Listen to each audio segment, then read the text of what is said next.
Welcome to Simplified UPSC by PPP, where we listen, learn, and grow together. Detailed notes in English and Hindi, plus practice questions for prelims and mains, only on our Telegram channel. Link in description. Want early access to all videos of this series? Join our paid Telegram group for just 499 rupees. One-time payment, lifetime access. WhatsApp now to join us. स्वागत है। ये विश्लेषण simplified UPSC by PPP YouTube channel के सहयोग से प्रस्तुत किया जा रहा है। अगर आप यूपीएससी की तैयारी के लिए ऐसा ही उपयोगी कंटेंट चाहते हैं तो कृपया उनके चैनल को सब्सक्राइब करें और हमें सपोर्ट करने के लिए उनकी पेड मेंबरशिप ज्वाइन करें। आज हम कक्षा 9 की एनसीईआरटी की किताब लोकतांत्रिक राजनीति के दूसरे अध्याय संवैधानिक डिजाइन पर एक गहरी नजर डालेंगे। अब जो भी यूपीएससी की तैयारी कर रहे हो उन्होंने ये चैप्टर जरूर पढ़ा होगा, तो हमारा मिशन सिर्फ इसका सार बताना नहीं है बल्कि इसे यूपीएससी के नजरिए से खोलना है। हम ये समझने की कोशिश करेंगे कि किसी भी देश को संविधान की जरूरत क्यों पड़ती है, ये बनता कैसे है और इसके पीछे के मार्गदर्शक मूल्य क्या हैं और इन सब से प्रीलिम्स और मेंस के सवाल कैसे बनते हैं। बिल्कुल सही कहा। हम इस अध्याय को एक कहानी की तरह देखेंगे। एक नियम कानून की किताब कैसे किसी देश की आत्मा बन जाती है, उसकी कहानी। हम दक्षिण अफ्रीका के प्रेरणादायक संघर्ष से शुरू करेंगे, जो हमें सिखाता है कि संविधान की असल जरूरत क्यों पड़ती है। फिर हम भारतीय संविधान के निर्माण की उन चुनौतियों और बहसों में उतरेंगे जिन्होंने दुनिया के सबसे बड़े लोकतंत्र की नींव रखी। तो चलिए सीधे मुद्दे पर आते हैं। संविधान की जरूरत ही क्या है? क्या ये सिर्फ एक बहुत मोटी और उबाऊ नियमों की किताब नहीं है जिसे वकील लोग पढ़ते हैं? ये सवाल बहुत अच्छा है, क्योंकि ज्यादातर लोग ऐसा ही सोचते हैं, लेकिन ये रूल बुक से कहीं ज्यादा है। और इसे समझने के लिए एनसीईआरटी हमें दक्षिण अफ्रीका ले जाती है।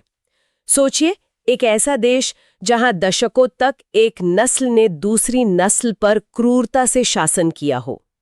आजादी के बाद दमन करने वाले मतलब श्वेत अल्पसंख्यक और दमन सहने वाले यानी अश्वेत बहुसंख्यक दोनों को एक ही देश में साथ रहना है। हाँ, ये तो सोचना भी मुश्किल है। दोनों के बीच भरोसा तो बिल्कुल नहीं होगा, डर का माहौल होगा। अश्वेतों को डर होगा कि कहीं फिर से उनके अधिकार न छीन लिए जाएं, और श्वेतों को डर होगा कि बहुसंख्यक सरकार कहीं उनसे बदला ना ले, उनकी संपत्ति ना छीन ले। एकदम सही। और इसी भरोसे की कमी और डर को खत्म करने के लिए आपको कुछ ऐसे बुनियादी नियमों की जरूरत पड़ती है जिन पर दोनों पक्ष आंख बंद करके भरोसा कर सकें। नियम जो इतने मजबूत हों कि कोई भी सरकार उन्हें आसानी से तोड़ ना पाए। यही नियम संविधान बने। ये एक तरह का शांति समझौता था, लेकिन साथ ही ये भविष्य का एक नक्शा भी था। मतलब संविधान एक गारंटी बन गया।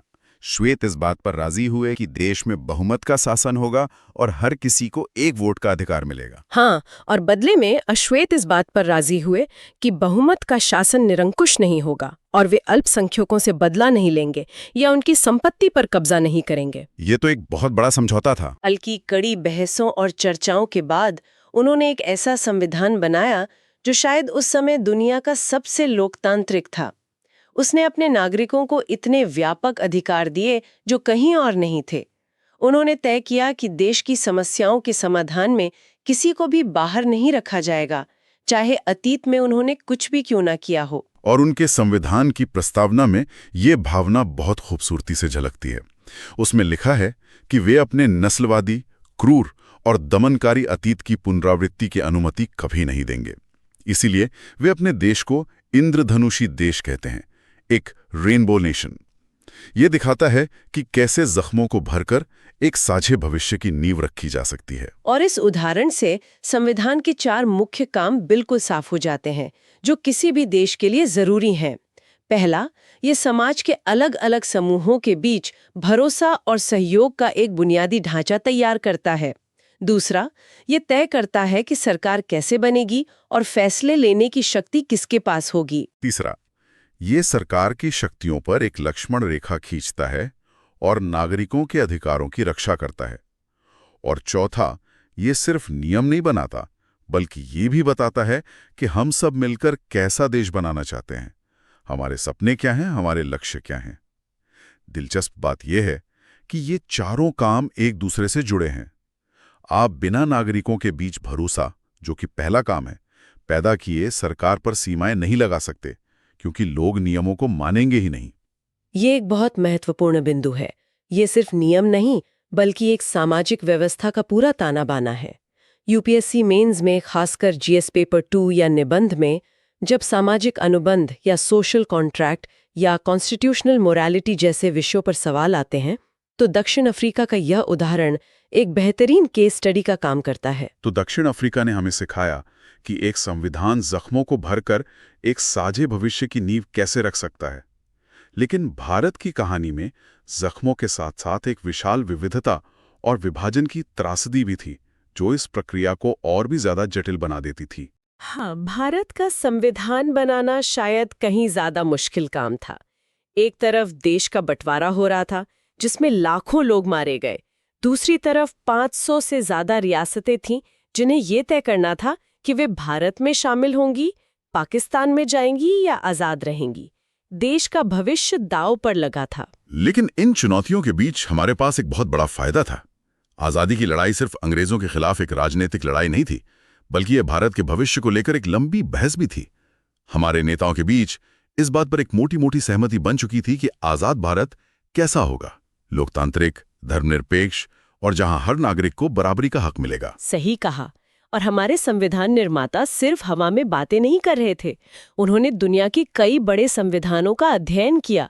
ब्रिटेन की संसदीय प्रणाली, अमेरिका के मौलिक अधिकार, आयरलैंड के नीति निर्देशक तत्व। लेकिन उन्होंने किसी की नकल नहीं की। हर प्रावधान पर यह सवाल पूछा गया, क्या ये भारत की परिस्थितियों के लिए सही है? और ये काम किया संविधान सभा ने। इसमें पूरे भारत से लगभग 300 सदस्य थे। और यहाँ कुछ ऐसे नाम हैं जिनके वैचारिक योगदान को समझे बिना हम संविधान की आत्मा को नहीं समझ सकते। सबसे पहले डॉक्टर BR अम्बेडकर।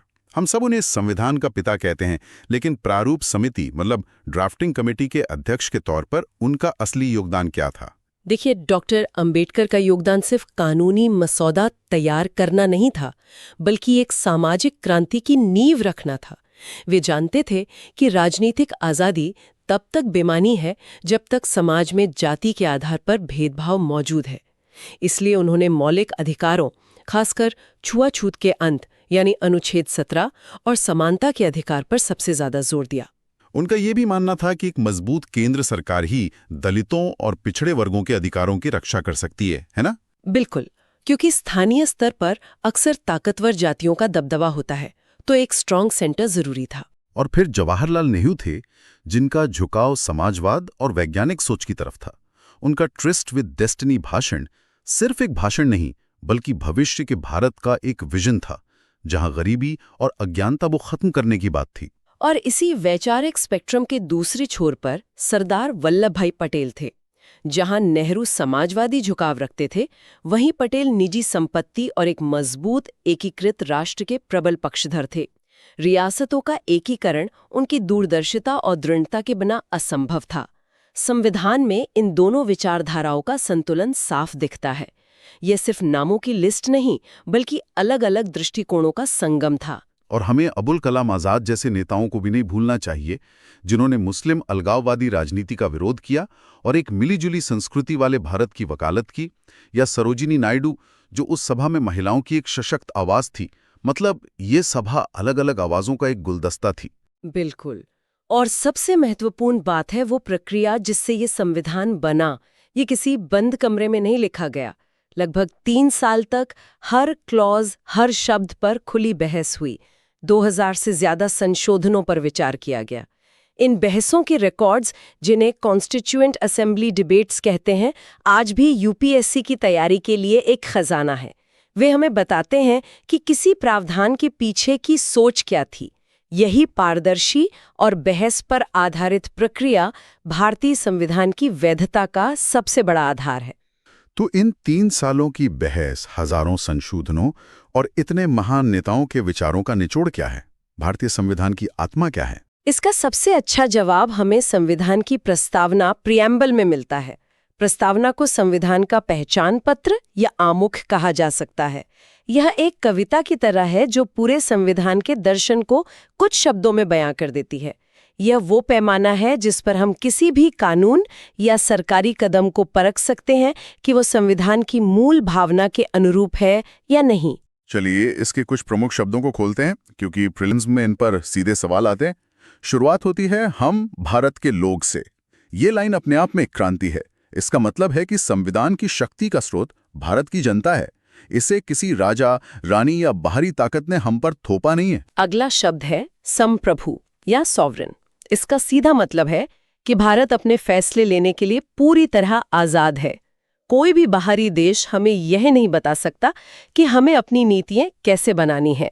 हम अपने आंतरिक और बाहरी मामलों में सर्वोच्च हैं। फिर आता है गणराज्य, रिपब्लिक। अच्छा, तो रिपब्लिक का मतलब सिर्फ ये नहीं कि देश में राजा या रानी नहीं होंगे, बल्कि ये भी है कि देश का सबसे ऊंचा पद यानी राष्ट्रपति का पद किसी भी आम नागरिक के लिए खुला है। ये वंशानुगत नहीं है, ये एक बहुत शक्तिशाली विचार है। हाँ, और फिर आते हैं 3 सबसे महत्वपूर्ण शब्द जो 42वें संशोधन द्वारा जोड़े गए: समाजवादी, धर्मनिरपेक्ष और अखंडता। धर्मनिरपेक्ष, सेक्युलर, ये शब्द मेंस के लिए एक बहुत बड़ा टॉपिक है। ये समझना जरूरी है कि भारत का धर्मनिरपेक्षता का मॉडल पश्चिमी मॉडल से अलग है। कैसे अलग है? पश्चिम में धर्म और राज्य के बीच एक सख्त दीवार है। भारत में राज्य का कोई आधिकारिक धर्म नहीं है, लेकिन राज्य सभी धर्मों को बराबर सम्मान देता है और जरूरत पड़ने पर धार्मिक मामलों में सुधार के लिए हस्तक्षेप भी कर सकता है। और बंधुत्व, फ्रेटर्निटी। न्याय, स्वतंत्रता और समानता की बातें तो बहुत होती हैं, लेकिन बंधुत्व यानी भाईचारे की भावना शायद सबसे कमजोर कड़ी लगती है। आपने बहुत गहरी बात कही। डॉक्टर अंबेडकर ने संविधान सभा में कहा था कि स्वतंत्रता, समानता और बंधुत्व को अलग अलग नहीं देखा जा सकता। उन्होंने कहा था कि बंधुत्व के बिना स्वतंत्रता और समानता सिर्फ पेंट की एक परत की तरह है जो कभी भी उखड़ सकती है। बंधुत्व ही वो गोंद है जो इस विविध देश को एक परिवार के रूप में जोड़ता है। यूपीएससी के नजरिए से ये शब्द सिर्फ परिभाषाएं नहीं हैं, ये भारतीय लोकतंत्र के स्तंभ हैं। इन पर आधारित सवाल लगातार पूछे जाते हैं, जैसे प्रस्तावना संविधान का हिस्सा है या नहीं, केशवानंद भारती केस में क्या हुआ था, या धर्मनिरपेक्षता की भारतीय और पश्चिमी अवधारणाओं में क्या अंतर है। बिल्कुल, यह अध्याय हमें यही सिखाता है कि संविधान केवल नियमों का एक सूखा दस्तावेज नहीं है। ये किसी देश के अतीत के संघर्षों, वर्तमान की व्यवस्थाओं और भविष्य की आकांक्षाओं का एक जिंदा प्रतीक है। ये एक ऐसा साधन है जो एक विविध समाज को एक साथ लाता है और एक साझे भविष्य की ओर मार्गदर्शन करता है। यह एक जीवंत दस्तावेज है जिसमें समय के साथ संशोधन हो सकते हैं, लेकिन इसकी मूल आत्मा जो प्रस्तावना में निहित है वो हमें एक राष्ट्र के रूप में हमेशा जोड़े रखती है। और अंत में श्रोताओं के लिए एक विचार छोड़ जाते हैं। संविधान सभा में समाजवादी, पूंजीवादी, गांधीवादी, परंपरावादी, हर तरह की विचारधारा के लोग थे। उनके बीच तीखी बहसें हुई, लेकिन अंत में उन्होंने आपसी सामंजस्य और संवाद के जरिए एक सर्वसम्मत दस्तावेज तैयार किया। आज के हमारी राजनीतिक और सामाजिक माहौल में जहां संवाद की जगह टकराव लेता जा रहा है, उनकी इस प्रक्रिया से क्या सबक सीखे जा सकते हैं? इस गहन चर्चा के लिए धन्यवाद। और हम अपने श्रोताओं को याद दिलाना चाहेंगे कि यह विश्लेषण सिंप्लीफाइड यूपीएससी बाय पीपीपी के सहयोग से लाया गया था। यूपीएससी की तैयारी के लिए उनके बेहतरीन काम को सपोर्ट करने के लिए कृपया उनके यूट्यूब चैनल को सब्सक्राइब करें और उनकी पेड मेंबरशिप ज्वाइन करने पर विचार करें, ताकि हम आपके लिए ऐसा ही उपयोगी कंटेंट लाते रहें। अगली बार तक सीखते रहें। Thanks for watching. Follow us on Telegram and Instagram. Don't forget to like, share, and subscribe.